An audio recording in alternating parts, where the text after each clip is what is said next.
In this video, I will show you how to use the array formula in Google Sheet. First, open Google Sheet, then select the cell where you want to apply the formula, then double tap, type equal array formula and select the all cell like E1 to E10 into then F1 to F10, close the bracket and hit enter.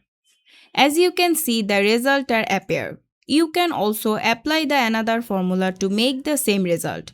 Select the cell that you want to apply the formula and double click, then type equal E1 into F1, press enter, then drag and down the blue dot like this.